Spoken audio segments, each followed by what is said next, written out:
Happy birthday মম। So hello viewers, আজকে চলে আসলাম আপনাদের সাথে একটি মজাদার সেলিব্রেশনের কথা শেয়ার করতে।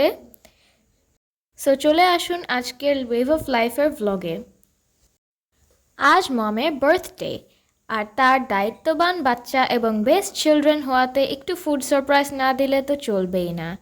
So as you can see, the food and preparation already looks so gorgeous. So I am quite confident যে দেখতে যতটা লোভনীয় লাগছে তার থেকেও বেশি ইয়ামি হয়েছে এই জিনিসটা। তো আজকের এই ভ্লগে আপনারা যদি ফলো করে থাকেন যে আমরা কী কী করেছি, যেগুলো আমরা শেয়ার করেছি, আপনারাও এগুলো বানিয়ে নিতে পারেন এবং আপনাদের ফ্যামিলিতে কারো যদি বার্থডে থাকে আপনারা চাইলে এই থিমগুলো ইউজ করতে পারেন। আপনারা যারা যারা আমাদের পেজটিকে ফলো করে এসেছেন এবং ভিডিওগুলো দেখে এসেছেন তারা তো নিশ্চয়ই জানেন যে আমরা প্রতি বছরই আমাদের ফ্যামিলি মেম্বার্সদের বার্থডে যেটা থাকে আমরা কোনো একটা কালার থিম চয়েস করে নিই। তো এবারও সেটাই করব। তো আজকের থিম যেটা আমরা করেছি সেটা হচ্ছে মমের ছোটোবেলার ফেভারিট যে কার্টুনটা ছিল সেটা থেকেই নেওয়া হয়েছে, তাই আজকের থিম হলো গ্রিন। সো আজকের মেইন যে মিলটি ছিল, মেইন ডিশ যেটা, সেটা হচ্ছে greenery pasta sheet momo with chicken cheese sauce. So as you can see, we're preparing it now. Dad এবং আমার ভাই অনেক হেল্প করেছিল, না অ্যাকচুয়ালি উল্টাটা হয়েছিল। আমার ড্যাড অনেক কিছু ম্যাক্সিমাম জিনিস প্রিপেয়ার করেছিল, আমি আর আমার ভাই আসলে হেল্প করতেছিলাম বিকজ আমরা কুকিং করতে পারি না, আমরা জাস্ট খেতে পারি। সো যেটাই হোক অনেকটা ট্রাই করেছিলাম। এখন এই যে ডোটা প্রিপেয়ার হচ্ছে, যেটা নাকি মোমোর শিটটা যেটা, আর সো কাটার দিয়ে এটা কেটে নিচ্ছিলাম এরকম রাউন্ড সার্কল সার্কল করে। আমার ভাই হেল্প করতেছিল আমাকে এটা করতে।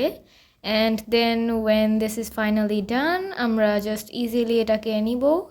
দেন এই যে এই পার্টটা এখন আমি করছি, আপনারা দেখতে পাচ্ছেন ভিতরের যেটা নাকি স্টাফিংটা যেটা ছিল, সেটা যেটা নাকি আমরা একটু আগে প্রিপেয়ার করলাম সেটা নিয়ে দেন আমরা আজকে একটু ডিফারেন্ট শেপ করতেছিলাম, নট লাইক রেগুলার যেই মোমো থাকে বাট লাইক ইউরোপিয়ান যেই মোমোগুলো থাকে সেগুলো। অ্যাকচুয়ালি একটা সিক্রেট আপনাদের সঙ্গে শেয়ার করি, আমরা আসলে এত সুন্দর করে সেই শেপটা ধরাতে পারছিলাম না, তো দ্যাটস ওয়াই এটা করে ফেলেছি। সো অ্যাকচুয়ালি কাউকে এটা বলার দরকার নেই, এটা আমরা ইউরোপিয়ান স্টাইলে মোমো বানিয়েছি। এটা মোটেও আমাদের আনএক্সপার্ট হাতের কোনো দোষ নেই, ঠিক আছে না? আপনারা তো বাকিটা জানেন। সো এটা এটাকে এখন পানির মধ্যে দিয়ে একটু ব্লাঞ্চ করে দিচ্ছিলাম, মানে পানির মধ্যে যেটা নাকি প্রসেসটা, মানে ব্লাঞ্চিংয়ের প্রসেসটা আমরা করে নিচ্ছিলাম। সো এই তো প্রিপেয়ার হয়ে গিয়েছে, কতটা যে ডেলিশিয়াস লাগছে আপনারা নিশ্চয়ই দেখে বুঝতে পারতেছেন। আমার তো তখনই খেতে ইচ্ছে করতেছিল, কিন্তু এখনও আইটেম বাকি ছিল, সো ওয়েট করতে হচ্ছিল অনেক বেশি। আর it was very tough time to wait, but the waiting was worth it because it was just so delicious. Also আমরা ড্যাডের সাথে চিজ কেক প্রিপেয়ার করেছিলাম, ডেকোরেটিং পার্টটা আমি করেছিলাম। সো আই ডোন্ট নো কতটা দেখতে ভালো লাগছে, আর যদি দেখতে ভালো নাও হয়ে থাকে তাহলে আমার দোষ না, সেটা আমার ইনএক্সপিরিয়েন্সের দোষ। So anyway, this is the long awaited cheesecake we've been talking about. কেমন হয়েছে আপনারা বলবেন। আমার কাছে তো দেখতে প্রিটি লাগছে অ্যান্ড মম এটা অনেক অ্যাপ্রিসিয়েট করেছে। So yup, it's a win win. এর উপরে চকলেট ক্যারামেল সস ট্রিপল করে নিয়েছিলাম, and trust me guys, it was so heavenly, so yummy, and the best part was mom's reaction. মম যখন নাকি দেখেছিল, অ্যান্ড আই ডোন্ট নো মমের কাছে actually কতটা ভালো লেগেছে, বাট আমাদের কাছে তো অনেক ভালো লেগেছে। অ্যান্ড মম অ্যাকচুয়ালি বলেছে যে এটা অ্যাকচুয়ালি মজা হয়েছিল। আই মিন হবে না কেন, তাই না?